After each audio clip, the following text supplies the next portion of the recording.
I do think we do judge each other differently. So yeah, that's the answer to your question. What would you say is like the fair criteria to judge a person? Like, talk to someone who's like, there's a guy, he's about to go on a date, and he's asking you right now, how would I judge to see if this person's worth my time? And you know what? I don't even know how I can put it in words, but my thought process going forward has always been to ascertain how much baggage the person has when you meet the person, like how much baggage they have taken from their last interaction. And if it's too much to overcome, then you have to just leave her to find herself or to find somebody else who can handle that baggage. Because if I go to sit down with a woman and she's asking me all these questions, do you like to pay on the first date?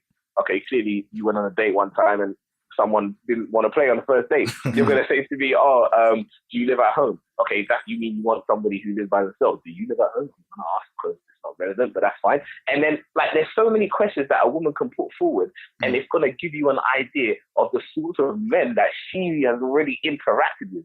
And if the list is continually developing to a point where you and her haven't even got to a conversation of finding out what you guys like what movies do you watch?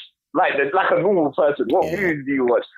Have you got any plans for holidays next year? Or where would you like to visit if you could go anywhere? Like normal, general conversation of getting to know people. If you can't get to that point and all you're doing is sitting in the screening area, then there's a problem. So that's what I say. If your screening period goes on for too long, I understand she is not ready to move on because that baggage from her last situation is still on her. Alright, I got a question for all three of you. So it's like, hey, I'm leaving the room. No. Alright, so like you said, Stephen, like if she's got too much baggage, but she's your type. She's everything like you want in a girl, appearance wise.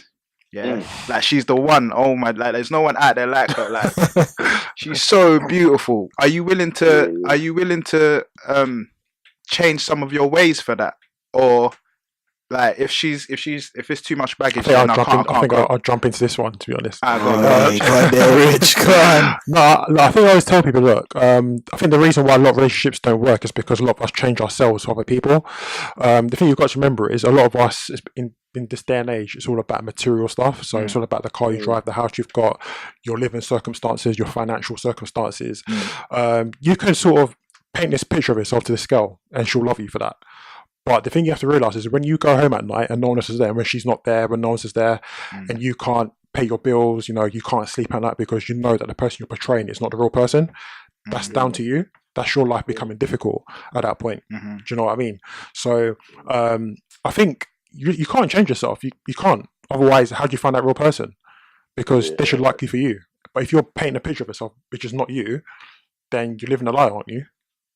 It's mad. Do you know what I mean? So you have to really think about how it affects you, not how it affects them, because a lot of us make decisions based on how other people feel. But if you continue to do that in life, you'll never be happy because you'll never do what you want to do. But because some of the things that she say inspire you to be like better than the position that you're in right now. Of course you can, yeah.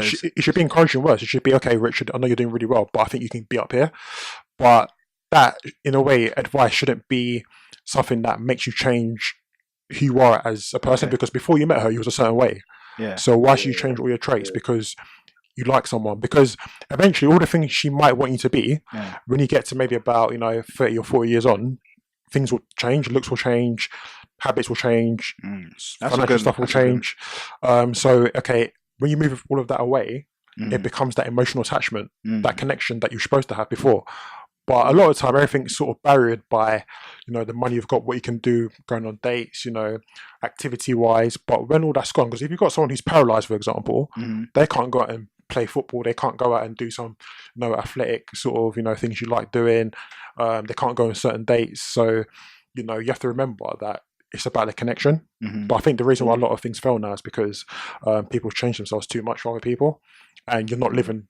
You're putting pressure on yourself, and you become depressed. You become anxious because it's a lie, and that's why a lot of people just aren't happy nowadays. Really, to be honest, that's my take on it. Really. Go on, I think he spoke for everybody. Yeah, that was a good answer. So, appreciate that. Because what I got from that is like you're not gonna be. Well, you could be beautiful to the person that you're with forever, but looks are not gonna be there forever. So Don't worry, she could have an accident and her face could be messed up. What happens then? yeah, Keep so, it moving, yeah, that's innit? a, I mean, I'm joking. I'm joking. yeah. I mean, God forbid that happens, but life is full of things we don't expect to happen. You know, you could be a footballer, have an injury, your career's done. Okay, what happens then? Do you know what I mean? So it's all about appreciating. I mean, nobody should make you want to change, really. I mean, if they like you for you, and that's how it should be. Of course, you all want to make ourselves better. It might be going to the gym, it might be becoming a bit more knowledgeable, stuff like that. But the person should really like you for who you are, and that's what, you know, that would be the main message. For really, me, I mean, looking into all of that, I look at what compliments. You see what I'm saying? Yeah. So if the person doesn't naturally already compliment who I am, and I don't naturally compliment who they are, then we just good as friends or nothing at all. You see what I'm saying? Like, there should be checks and balances somewhere around there. Like, I should be able to look at you and naturally feel motivated, inspired, and driven, or whatever else it is I'm looking for, and vice versa. When you look at me, it wouldn't really have to be much of the talking. You see what I'm saying? Like, you just know that it's there and it's happening. You see what I'm saying? And I feel like conversational wise, I think when I don't know, there's some people you meet in life, you know, like, and I'm sure we all have experienced this. Maybe you haven't spoken to them for a long time, but when you speak to them, it feels like you've spoken to them just yesterday. You see what I'm saying? Because everything just clicks, everything just flows, and everything just heads in the direction it's meant to be going. And I feel like if you're going on a date or whatever, like, you would naturally just have that experience. Yeah. You see what I'm saying? Because you just mesh and just complement each other in that way. Things just flow. It doesn't have to be forced. You see what I'm saying? The jokes come naturally. I don't got to plan them. You know what I'm saying? Like, you know, if we're going to watch a movie, it's not like we're out here struggling, you know what I mean, to watch something, because, you know, if we say, oh yeah, let's go and watch, you know, Avengers, for example, it's already something we both want to watch because we're both into that Marvel type of stuff. Yeah, Marvel type of stuff. It's not a big conversation where it's just like, you like, for example, action movies and she's into like thrillers and you're not into that type of genre, and it's like, you go with your friends and I go with my friends to whatever. You guys just really just flow, and it is what it is.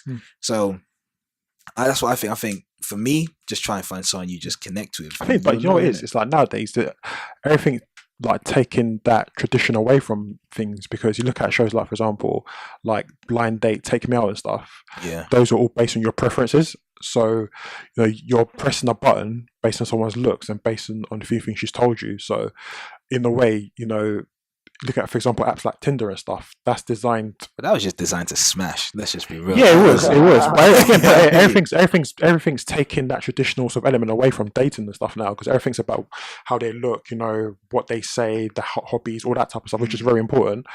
But that shouldn't be the fundamental thing, I guess. I mean, people lie anyway. Like we do, yeah. like we've And that's why you find disclosed in yourself, it, you know, people just out in here trouble. lying. And the truth is, the lie can only live as long as you can tell it.